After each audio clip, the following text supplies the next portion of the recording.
We Good to be here. just saw many supporters of Donald Trump who's refusing to concede. We will see him soon in Georgia, but a lot of people still thinking there is voter fraud and Donald Trump could be the president. Yeah, I think certainly, Trump is going down to Georgia to do a rally this evening, and that, the fact that he is still claiming without any evidence that this election has been stolen from him will be the defining theme of the speech that he's going to give. He has, encouraged people to vote for Kelly Loeffler and David Perdue, who are running for Georgia's 2 open Senate seats. But this is absolutely going to be a rally in which Trump continues to batter these claims of voter fraud, despite the fact that, his lawyers have lost, I think, 43 legal challenges and won only one of them. It's pitched as a victory rally, and he lost. He's absolutely lost. And we know that Joe Biden's going to be president in January. It is extraordinary to watch from outside in, Alex. I mean, it's extraordinary to watch from inside as well. And I think, the Washington Post went around yesterday and asked every single sitting congressman, Republican congressman, who they thought won the election. Only 25 said Joe Biden. 2, incredibly, said Donald Trump. Over 200 refused to answer at all. I think what we're seeing right now is the president is continuing to sort of lay claim to the Republican Party, continuing to sort of batter these claims that the election was stolen from him, even though it obviously wasn't, that he will be leaving office on January 20th.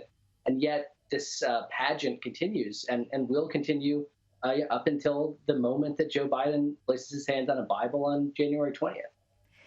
Can you explain to us how the crucial seat in Georgia is? They need 2 seats to win. And do you think also Joe Biden needs to rally there as well? Yeah, I mean, this is the most important election that we'll see in Congress until the 2022 midterms, because it decides the fate of the Senate. If the Democrats are able to win those 2 seats, then they'll have a small majority. It will suddenly allow the Democrats to, at least in theory, do a number of much larger public spending programs. Certainly a fight against climate change, although a Green New Deal seems off the table. Donald Trump is going to rally voters. Whether or not that results in people being encouraged to participate in a process that he has deemed to be fraudulent remains to be seen. But Raphael Warnock and John Ossoff, the 2 Democratic candidates, are lagging behind slightly in terms of fundraising. Georgia is a state that typically has been red for my entire lifetime. Now it has roughly equal numbers of Republicans and Democrats. I think Democrats need all the help that they can get there. They're really pretty serious underdogs in that election. They are extraordinary numbers in and around that vote. Just getting back to that former answer that you gave, Alex, because I drifted through it yesterday having a bit of a squiz. And it just goes to show the amount of fear that is inside a lot of people within the Republican Party, because throughout the presidency, we've seen so many people lose their jobs, lose their places if they disagree with what the thoughts are coming from the Oval Office. Yeah, what you've seen this morning is that the president took that list and he tweeted it out and he said, send me the names of these 25. The lesson there is that the president will then go after these people on Twitter. He'll demand that people challenge them in primary elections, and that's why 200 people have stayed silent. But I think it's also incredible that this is a moment in which acknowledging the clear winner of an election that took place, more than 4 weeks ago, is seen as an act of political courage for Republicans. Or conversely, you could say not speaking up is an act of extraordinary political cowardice.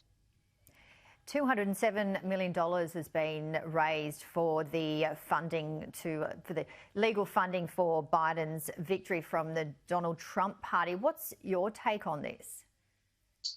I think this, it shows that what many people, I think, hoped, particularly Biden voters that you would talk to, is that a clear Biden win would somehow lead to sort of political normalization again. And what you've seen is that Trump has used these false claims of voter fraud to lay out what is one of the most extraordinary fundraising drives in recent American history.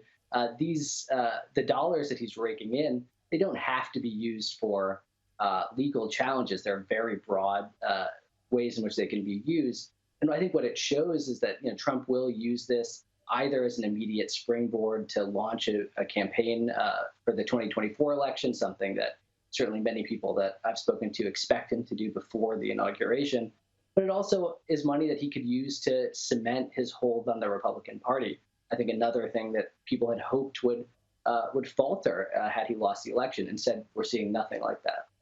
Alex, the Big Apple, New York, Los Angeles, all the big cities, or many of the big cities, what is the beat on the street? Because all this money has been spent on these legal cases, and they don't come cheap. You just mentioned 40 odd, and they are ballooning out. They're all being lost pretty much.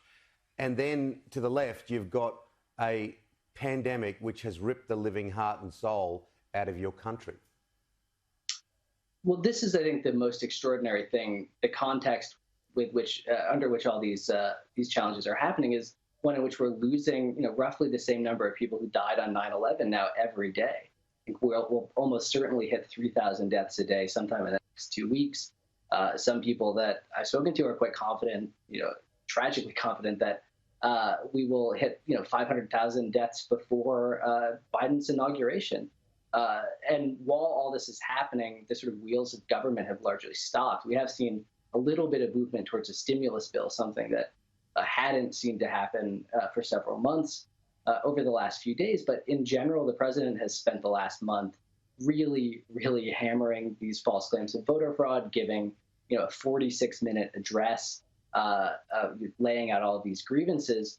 And yet there's been very, very little leadership. And, it seems like in many states where ICUs are filling up with people that we're all sort of being, left alone again. In many ways, what we're looking at right now is a return to what we faced here in New York back in March and April. And you recently had Thanksgiving. The coronavirus cases, a lot of the medical health experts are saying are going to increase, as we won't know for a week or so. And obviously, as we get closer to Christmas, no doubt many people will be, gathering closer and closer. One of the latest statements, Alex, coming out is President-elect Joe Biden says that he will actually not force people to have the coronavirus vaccine once it's out. Yeah, I think what we're going to see immediately is also, I think, a real push to make people feel confident in this vaccine. I think we'll have millions of doses hopefully out in December and January, but polling has also shown a great deal of skepticism towards it. Also, one of the fears that a number of both elected officials and administration officials have is that this will become a partisan issue in the exact same way that mask wearing has been in this country. To get back on our feet, we really need millions of people to take this vaccine very quickly. That will, I think, require an enormous amount of confidence in a way that frankly we just haven't had in a nonpartisan way in this country in anything in quite a long time. Just finally, Alex, it's been interesting to watch the stocks in President-elect Joe Biden rise in these past 4 weeks. So much was said about him being old, being sleepy, being this, being that. But really what we've seen is a very calm, very experienced hand going about his business in a very difficult environment. He knows he's going to be president in January, but his stocks really have risen. Yeah, I think that's exactly right. And a lot of that is that Biden has decided to really sort of lead by example, to not take the bait. And thinking many Democrats want him to take the bait. They want him to stand up to President Trump more forcefully, to make much more sort of biting and partisan attacks. Instead, what he's done, and I think it's to his credit, is largely stayed disciplined. He's kept rolling out appointments. He's made his plans on how to both distribute the vaccine and also fight COVID very clear in a way that we're not seeing from this president. It's really a moment of, I think, sharp contrast, although it's mostly shown and not told.